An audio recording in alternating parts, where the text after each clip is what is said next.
Bismillahirrahmanirrahim. Alhamdulillahirrabbilalamin. Allahumma sholli ala sayyidina Muhammad wa ala ali sayyidina Muhammad. Rabbi shrah li sadri wa yassir li amri wahlul 'uqdatam min lisani yafqahu qawli. Amma ba'du. Alhamdulillah kita bisa bertemu kembali untuk melanjutkan kajian kita, yaitu kitab Nasha'ihil Ibad. Baik, kita mulai kajian kita kali ini dengan pembacaan suratul Fatihah. Semoga apa yang kita pelajari dijadikan oleh Allah sebagai ilmu yang bermanfaat dan barokah ala hadinya wa ala kulli niyatin sholihah. Wa li qadajatina min hayyidina al-akhirah sallallahu maqasidana yassarallahu umurana muradina al-akhirah ana khususan limu'allif hadzal kitab Asy-Syaikh Muhammad Nawai bin Umar Al-Jawi wa nafa'ana bihi wa bi ulumi fid dharain amin. Wa li jamil wa nafa'ana bihi wa bi ulumi fid dharain amin. Al-Fatihah. A'udzu billahi minasyaitonir rajim. Bismillahirrahmanirrahim. Alhamdulillahirabbil alamin. Arrahmanir rahim. Maliki yaumiddin. Iyyaka na'budu wa iyyaka nasta'in. Ihdinas siratal mustaqim. Siratal ladzina an'amta 'alaihim ghairil maghdubi 'alaihim waladdallin. Amin. Baik, kita langsung bacakan. Di pertemuan kali ini kita sudah masuk pada bab yang keempat. Bab yang keempat, bab yang sebangsa 4 paket, yang isinya itu 2 wasiat yang isinya 4 hal atau 4 perkara. Baik, langsung saja kita bacakan redaksinya. Bismillahirrahmanirrahim. Waqad qala al-musannifu rahimahullahu taala wa nafa'ana bihi wa bi ulumi fid dharaini amin amin wa ya mujibas sa'ilin. Babur rubai utawi iki iku bab ar-rubai kang bangsa papat wasiati. Fihi iku tetep ing dalam babur rubai sab'atun utawi 7 wa salasuna. Sab'atun utawi 7 wa salasuna lan 30. Berarti di dalam bab ini itu ada sekitar 37 wasiat. Apane mau izotan mau izodi. Samaniyatun utawi kang 8 iku akhbarun rupa hadis, wal baqi utawi kang keri iku asarun rupa qaulus sahabah, asar atau ungkapan para ulama. Al-maqalatu utawi dawuh al-ula kang kawitan, al-ula kang pertama iku riwayat an Rasulillah sallallahu alaihi wasallam anna satamene Rasul iku qala dawuh sinten Rasul li Abi Dzarrin maring sahabat Abi Dzar Al-Ghifari radhiya mugi-mugi ngridoni sinten Allah anhu anda saking niksa ing Abi Dzar Al-Ghifari. Wasmuhu utawi asmone Abi Dzar Al-Ghifari iku Jundub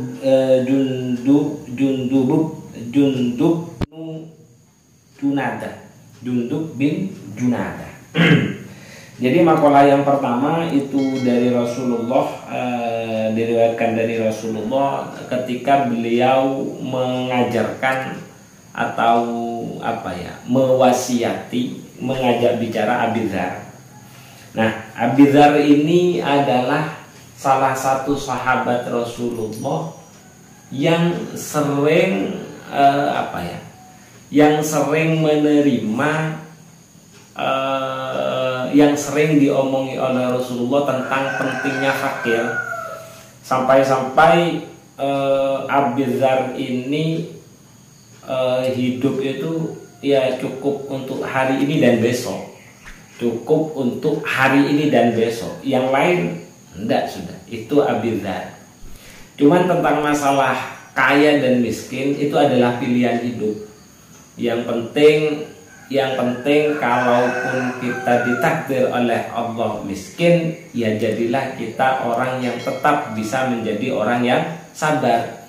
Kalaupun oleh Allah kita ditakdirkan menjadi orang kaya, semoga kita menjadi orang kaya yang bisa bersyukur. Jadi miskin dan kaya itu sebenarnya ya sama-sama baik, karena dalam cerita yang lain Abi Dzar yang paham betul karena dia sahabat yang sering diomongi tentang pentingnya kemiskinan, itu pernah berdebat kalau tidak salah dengan Sayyidina Umar, kalau tidak salah itu. Ya tentang kaya dengan miskin, di mana mereka itu akhirnya mauquf, saling tidak punya alasan. Mauquf saling tidak punya alasan. Ya poinnya itu miskin itu adalah miskin ataupun kaya itu bisa jadi adalah pilihan cara hidup miskin, fakir. Jadi kefakiran itu adalah bagian dari takdirnya Allah. Jadi kalau kita ditakdirkan oleh Allah itu fakir, ya sudah, semoga kita menjadi fakir yang sabar. Kalau kita ditakdirkan oleh Allah menjadi orang yang kaya, semoga kita menjadi orang kaya yang bisa bersyukur. Karena kalau mengejar kekayaan yang nanti berakibat kepada pemaksaan diri untuk mengerahkan semua tenaga untuk mengejar kekayaan atau untuk bekerja sehingga melupakan terhadap tujuan akhirat kita, maka itu juga tidak baik. Begitu juga kalau orang fakir, dia milih hidup fakir tapi isinya adalah meminta-minta atau menyalahkan keadaan yang ada, itu pun juga tidak baik. Jadi kayak fakir itu bagian. Jadi Abu Dzar Al-Ghifari lebih memilih menempuh kehidupan seperti itu.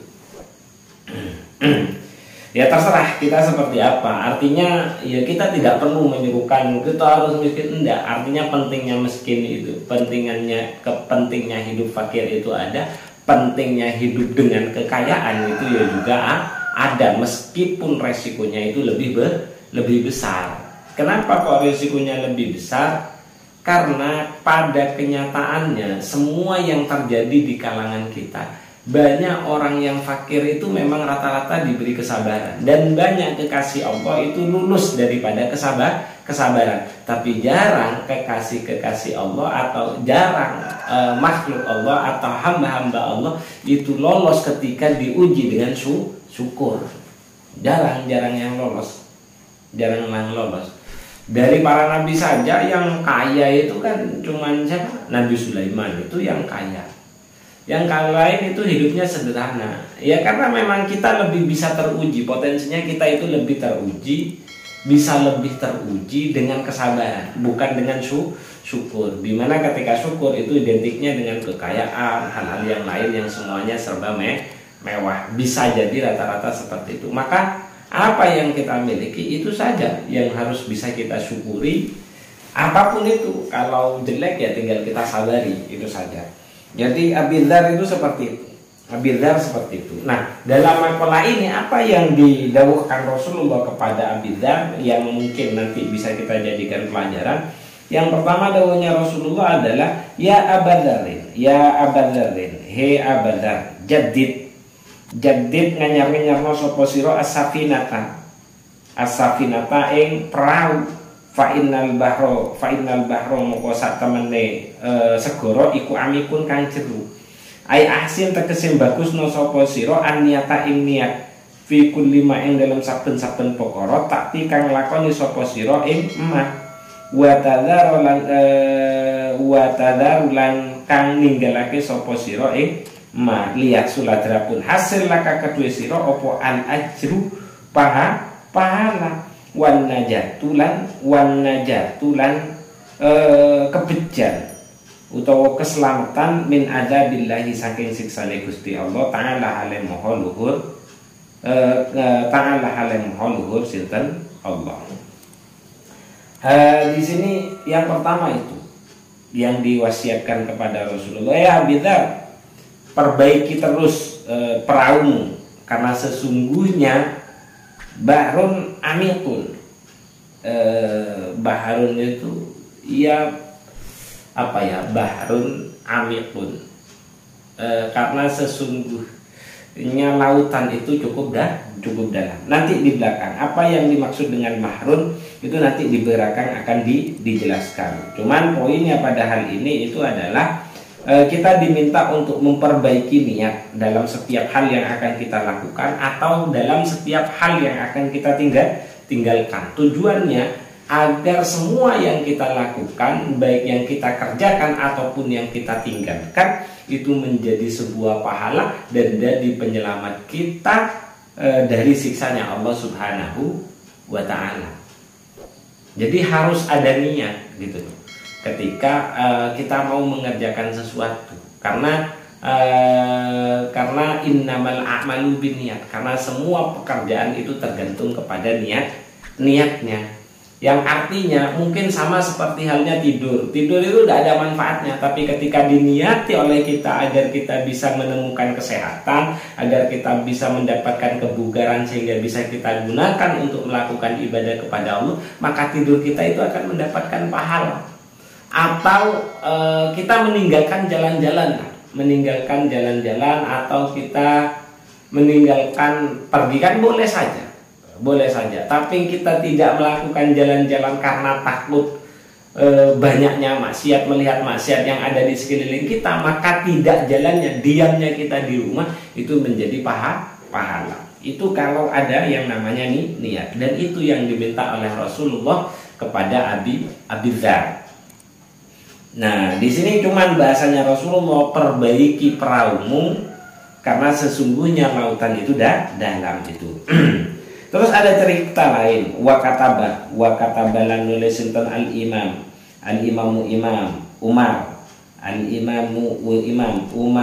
Umaru nyatane Sayyidina Umar al-Faruqi kang dadi pemisah bainal haqqi wal batil.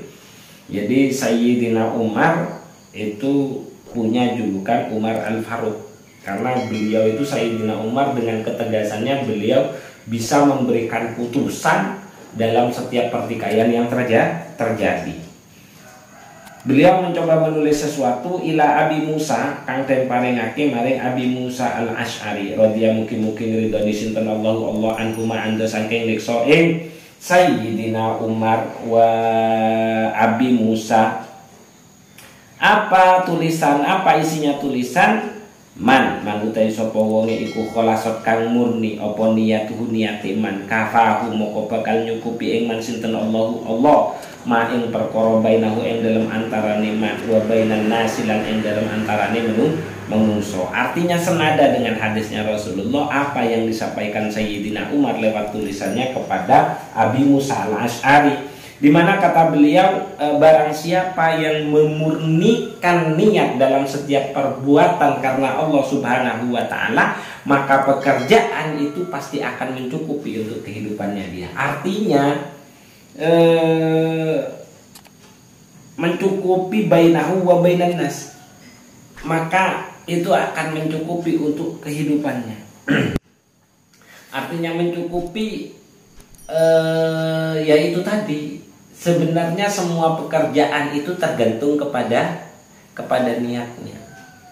Maka meskipun pekerjaan itu seolah-olah itu adalah pekerjaan duniawi tapi niatnya ukhrawi, maka itu tetap akan mendapatkan pahala.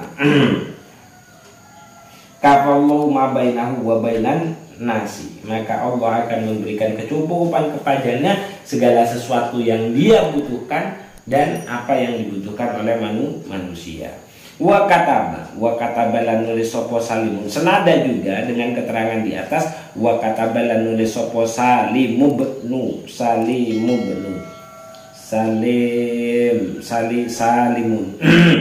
Salim ibnu Abdullah ibni Umar al-Khattab, Salim bin Abdullah bin Umar al-Khattab ila Umar bin Abdul Aziz, maring sahabat Umar bin Abdul Aziz, radhiya kang ridhoni sinten Allah anhum anda saking nekso ing Salim, Umar bin Khattab lan Umar bin Abdul Aziz. Iklam ngerti sapa sira ya Umar he Umar, anna aunallahi lil abdi krana sak temene pitulungi Allah lil abdi maring kawula iku biqadri niyatihi. Ketahuilah wahai Umar, sesungguhnya pertolongan Allah kepada hambanya itu sekadar niatnya. Yang artinya kalau kita niatnya baik, pasti Allah itu akan menolong atau melancarkan semua urusan yang sudah kita niati baik. Faman moko utawi sapa wong iku kholasot kang murni, wa faman moko utawi sapa wong iku kholasot kang murni apa niate man tamma moko bakal sampurna apa aumu apa aunullahi pitulungi Gusti Allah lahu maring man dan barang siapa yang hatinya murni mengerjakan segala sesuatu karena Allah, maka insya Allah sempurnalah pertolongan Allah untuk orang tersebut. Maka ya insya Allah semua hal yang kita butuhkan Allah juga akan mencukupi apabila semua pekerjaan kita dasari pada niat yang bagus. Waman utawi sapa wonge nakosot kang kurang apa niyate man nakosot kang kurang niyate man maring Gusti Allah, nakosot moko bakal kurang anhu ando saking man apa aunullahi pitulungi Gusti Allah biqadri dzalika kelawan kadare mengkono niat, biqadri dzalika kelawan kadare mengkono niat. Lah begitu juga ketika keikhlasannya kurang kepada Allah, maka Allah tidak akan memberikan bantuan yang begitu besar gitu. Makanya kadang pekerjaan kecil yang kita tahu dalam hal-hal kebaikan ya kan, menebar kebaikan, niatnya ingin membuat bahagia orang, ternyata tidak disangka-sangka tersebar. Nah, karena kalau ada niatan yang tulus dan murni, itu nanti akan membuat malaikat itu cinta kepada orang yang melakukan perbuatan itu dengan niat yang ikhlas. Nah, ketika malaikat itu cinta kepada perbuatannya orang itu, maka malaikat itu akan diperintahkan oleh Allah untuk membuat orang lain itu cinta kepadanya. Banyak keterangan yang seperti itu di dalam kitabnya Imam Al-Ghazali, itu juga ada di dalam kitab Ayyuhal Walad, itu juga dijelaskan seperti itu. Terus di dalam kitab Marokil Ubudiyah itu juga ada. Jadi kalau kita mengerjakan sesuatu dengan ikhlas niat kita karena Allah Subhanahu wa Ta'ala, maka malaikat itu akan cinta kepada kita, dan Allah akan memerintahkan untuk menebarkan cinta kepada orang lain agar bisa mencintai apa yang kita lakukan. Maka dengan seperti itu Allah kafahullahu itu kan. Maka dengan seperti itu kafahullahu ma bainahu wa bainan nas. Maka Allah akan secara tidak langsung nanti Allah akan mencukupi segala yang ia butuhkan, baik untuk dirinya ataupun untuk orang lain yang terkait dengan dirinya atau kebutuhan dia yang terkait dengan orang lain. Yang itu akan dicukupi oleh Allah. Itu maksudnya dawuhnya Rasulullah, wajaddid as-safinata fa innal bahra amiqun. Itu bahasanya seperti itu, tapi maknanya ternyata memperbaiki niat. Nah, itu hadisnya Rasulullah seperti itu. Artinya ketika kita mau memahami hadis, mau tidak mau kita tetap harus melihat bagaimana cara ulama itu menafsirkan hadis tersebut. Karena kalau tidak, kita juga tidak paham dengan dawuhnya Rasulullah kepada Abu Dzar. Apa dawuhnya Rasulullah tadi itu? Dawuhnya Rasulullah, wahai Abu Dzar, perbaiki perahumu, karena sesungguhnya lautan itu sangat dalam sekali. Coba, siapa yang akan paham dengan kalimat itu? Ya kan? Makanya janganlah mengikuti ungkapan-ungkapan para orang-orang yang senantiasa mengajak kembalilah kepada Al-Quran, kembalilah kepada hadis. Pada kenyataannya memahami Al-Quran dan memahami hadis itu tidak akan pernah maksimal tanpa bantuan orang-orang yang memang memiliki pemahaman yang bagus dan kuat, serta memiliki hubungan sanad sampai kepada para pelaku utama. Dan di dalam suratul Fatihah itu jelas dikatakan ihdinas siratal mustaqim. Jadi ya Allah, kita kan minta kepada Allah, ihdinas, tunjukkan kepada kami siratal mustaqim, jalan yang lurus. Jalan yang lurus siapa? Yaitu jalannya siratal ladzina an'amta alaihim, yaitu jalannya orang-orang yang diberikan, sekali lagi orang-orang. Artinya kita memang diminta untuk meniru Rasulullah, kita diminta untuk mencontoh Rasulullah. Tapi kita tahu tidak Rasulullah? Kita tahu Rasulullah karena kita menerima penggambaran atau menerima penjelasan dari guru kita, terus naik-naik sampai Rasulullah. Jadi kalau kita tiba-tiba memahami hadis sementara kita tidak tahu bagaimana Rasulullah dengan hadis tersebut, ya jelas lah, artinya jelas jauh pemahaman kita nanti. Bisa jadi ya seperti ini. Jadi perahunya jadi nanti perahunya yang diperbaiki malah. Hadisnya kan jelas. Hadisnya jaddidis safina. Ya abadar jaddidis safina fa innal bahra amikun, bahasanya seperti itu. Nanti yang dimaksud, nah itu, ini pentingnya kita mengkaji karyanya para ulama, tidak langsung kepada hadisnya Rasulullah. Kalaupun kita mau pakai hadis, pastikan kita sudah tahu tafsir dan takwilnya. Jangan ditafsirkan sendiri, jangan dipahami sendiri, karena bisa berbahaya. Itu yang dipesankan Rasulullah kepada Abi Dzar. Tata niat kamu murnikan karena Allah Subhanahu wa ta'ala. Karena dengan seperti itu pertolongan Allah akan datang, sekadar niatmu yang murni hanya karena Allah Subhanahu wa ta'ala. Yang kedua, wakhudh lan ngalapo sapa sira azzada ing sangu kamilan hale sampurna, fa inna safara krana sak temene lelungan fil akhirati ing dalam akhirat iku ba'idun kang adoh fi ghayati tabi, tegese ing dalam katoke repot. Jadi yang kedua,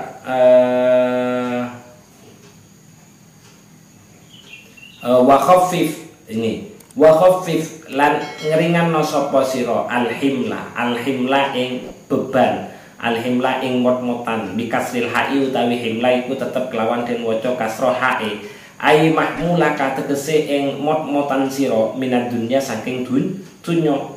Fa innal aqobata kaudun, fa innal aqobata sak temene dalan kang sempit utawa dalan kang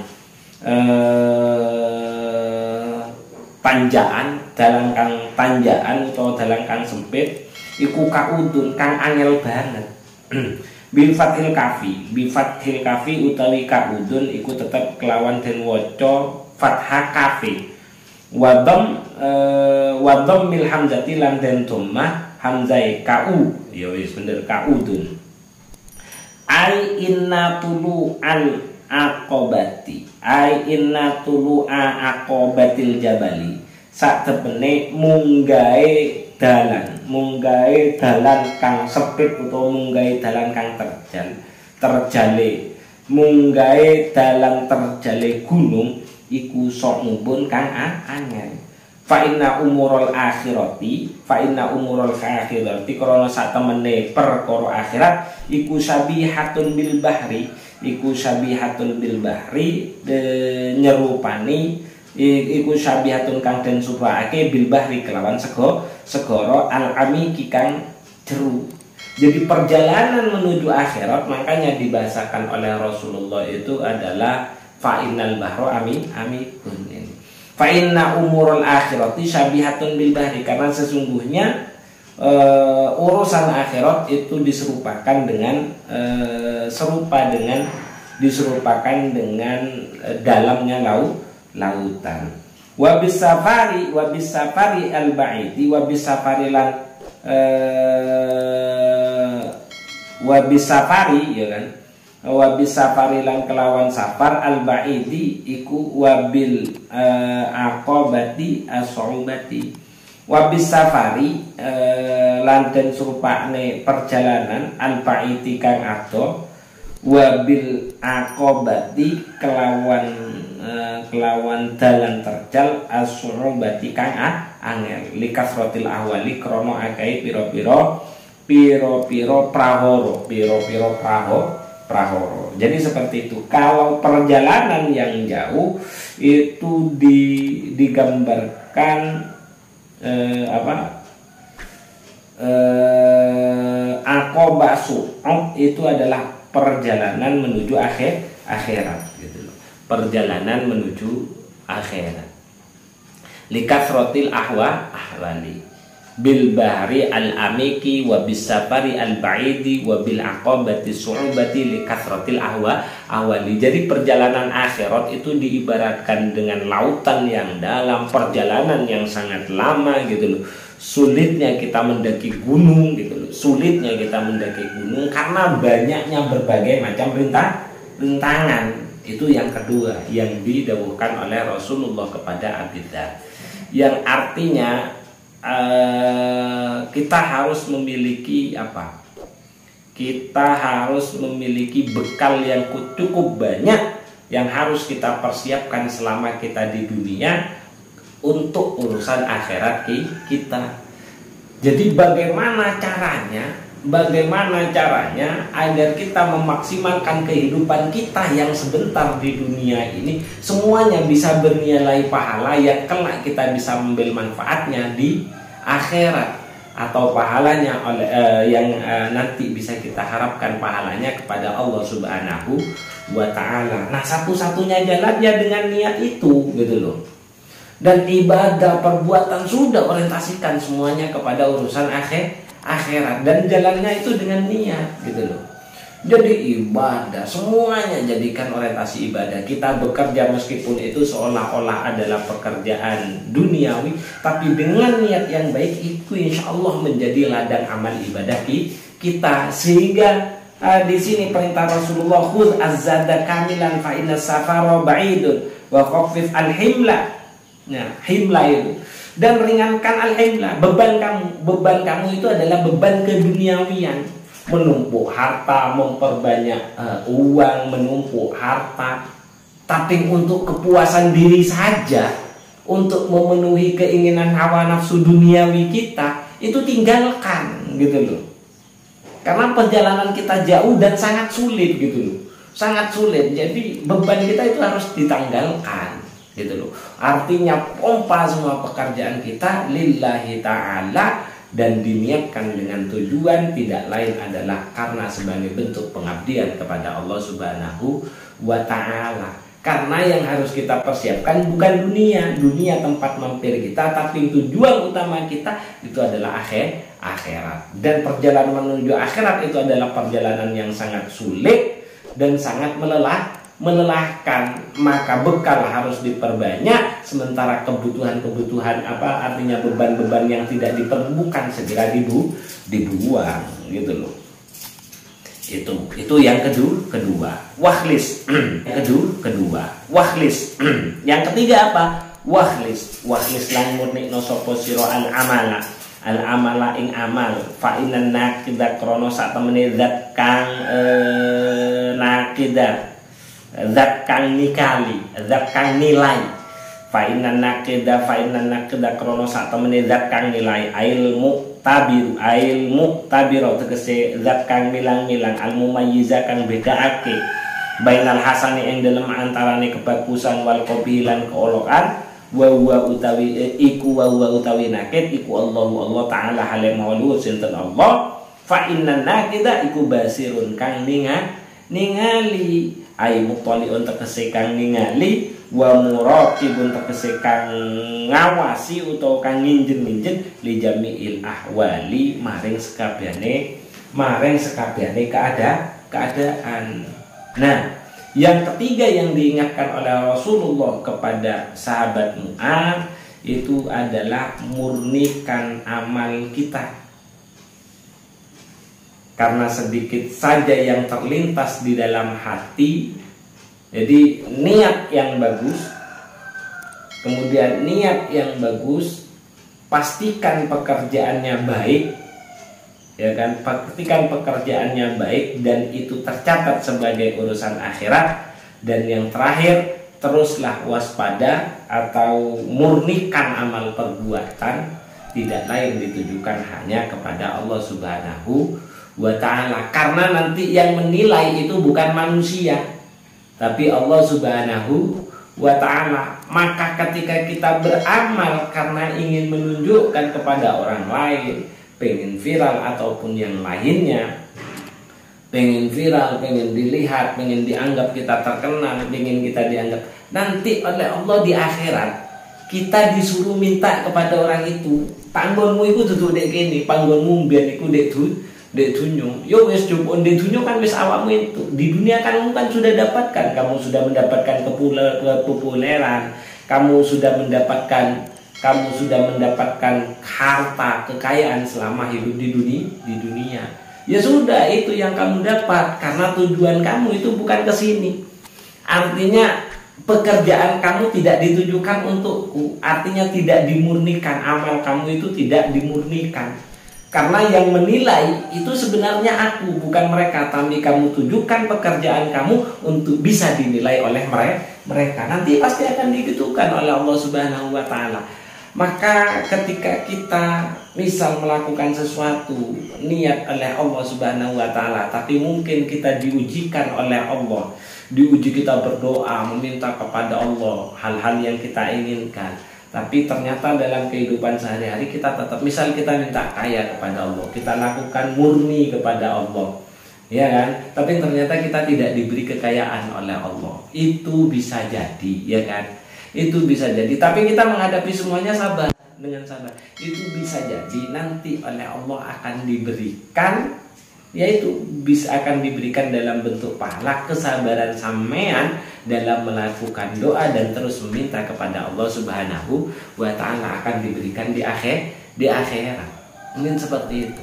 Itu kan minum kopi tulung Allah. Jadi bisa jadi ketika kita berdoa kepada sesuatu yang kita inginkan, ternyata kita tidak terkabul doanya, artinya tidak diwujudkan oleh Allah sesuai dengan apa yang kita inginkan, itu bisa jadi bisa jadi nanti akan diberikan oleh Allah pahalanya di akhirat karena pahala kesabaran. Jadi kita minta kaya, ternyata kita diberi kesabaran untuk menghadapi kemiskinan yang kita alami. Bisa jadi seperti itu. Jadi jangan salah, kok apa yang kita minta tidak diberi oleh Allah, tapi ternyata dalam kehidupannya kita itu sabar loh. Kesabaran yang sampai dapatkan itu bagian dari terwujudnya doa, ya kan? Terwujudnya doa yang sudah sampean panjatkan. Meskipun yang saya pengen minta itu tidak diberikan oleh Allah Subhanahu wa Ta'ala sesuai dengan apa yang Anda inginkan. Itu seperti itu. Jadi artinya dalam hal ini kita harus terus bersyukur dan kita harus terus memompa diri untuk satu, perbaiki niat terus dalam setiap melakukan sesuatu atau meninggalkan sesuatu. Karena pertolongan Allah itu tergantung kepada niat yang kita tujukan kepada Allah. Pertolongan Allah itu bersamaan dengan itu. Itu adalah pesannya Nabi kepada Mu'adz. Meskipun bahasa Nabi diminta untuk memperbaiki perahu, karena sesungguhnya lautan itu sangat dalam. Itu redaksinya Nabi. Tapi maksudnya adalah perbaiki niat kita, perbaharui niat kita dalam setiap melakukan sesuatu atau meninggalkan sesuatu, tidak lain karena Allah Subhanahu wa Ta'ala. Yang kedua, perbanyak bekal. Karena sesungguhnya perjalanan itu sangat jauh dan ringankan beban. Karena sesungguhnya perjalanan mendaki gunung itu sangat sulit sekali. Pendakian gunung yang terjal itu sangat sulit sekali. Artinya urusan duniawi kita rendahkan. Keinginan duniawi kita rendahkan. Jadi pertama, perbaharui niat murni karena Allah Subhanahu wa Ta'ala. Yang kedua, yang pertama itu adalah senantiasa memperbaharui niat karena Allah Subhanahu wa Ta'ala dalam setiap pekerjaan kita, baik yang akan kita lakukan ataupun yang akan kita tinggalkan. Itu yang pertama. Yang kedua adalah pupuk semua amal kita tujuannya adalah untuk akhirat, dan tinggalkan hal-hal yang sifatnya itu duniawi. Meskipun pekerjaannya kita tertampak seperti halnya pekerjaan duniawi, tapi bagaimana caranya pekerjaan itu bisa dinilai oleh Allah sebagai pekerjaan ukhrawi. Dengan apa? Dengan menata niat. Itu yang kedua. Kemudian yang ketiga, wakhlis amalah. Murnikan kita dalam semua pekerjaan. Jangan pernah berharap kepada manusia, karena manusia bukan tujuan kita. Karena pekerjaan baik kita itu tidak lain yang akan menilai Allah Subhanahu wa Ta'ala. Itu yang dipesankan oleh Rasulullah kepada sahabat Mu'adz, yang artinya adalah pesan ini itu tidak lain adalah untuk bisa mempersiapkan kehidupan kita selama ada di dunia untuk tujuan akhirat yang mulia di sisi Allah Subhanahu wa Ta'ala. Mungkin kiranya itu yang bisa saya sampaikan dalam kesempatan kali ini. Insya Allah pertemuan yang akan datang kita masih senada dengan makalah yang pertama ini dari bab keempat. Cuman nanti redaksinya itu adalah ungkapan-ungkapan para sahabat. Ungkapan para sahabat. Dari hadis ini semoga kita diberi kekuatan oleh Allah untuk bisa mempraktekkan dalam kehidupan sehari-hari. Kurang lebihnya mohon maaf. Kita tutup pertemuan kali ini dengan pembacaan suratul Fatihah wal asri, doa kafaratul majlis. Ala hadiniyah wa ala kulli niyatin sholihah wa khususan limu'allif hadzal kitab Asy'al Imam An-Nawawi wa nafa'ana bi wa bi ulumi fid dharain amin wa la yaqda hajatina min wajudina al-akhirah sallallahu maqasidan wa yassarallahu umurana muradina al-akhirah. Al-Fatihah. A'udzu billahi minasyaitonir rajim. Bismillahirrahmanirrahim. Alhamdulillahirabbil alamin arrahmanir rahim maliki yaumiddin iyyaka na'budu wa iyyaka nasta'in ihdinas siratal mustaqim siratal ladzina an'amta 'alaihim ghairil maghdubi 'alaihim waladdallin amin. Bismillahirrahmanirrahim. Wal 'asri innal insana lafi khusrin illal ladzina amanu wa 'amilus sholihati wa tawassaw bil haqqi wa tawassaw bis sabr. Allahumma inni istauda'tuka ma qara'tuhu fardutu ilayya inda hajati ilahi subhanakallahumma wa bihamdika asyhadu an la ilaha illa anta astaghfiruka wa atubu ilaik. Wallahul muwaffiq ila aqwamit thoriq. Assalamualaikum warahmatullahi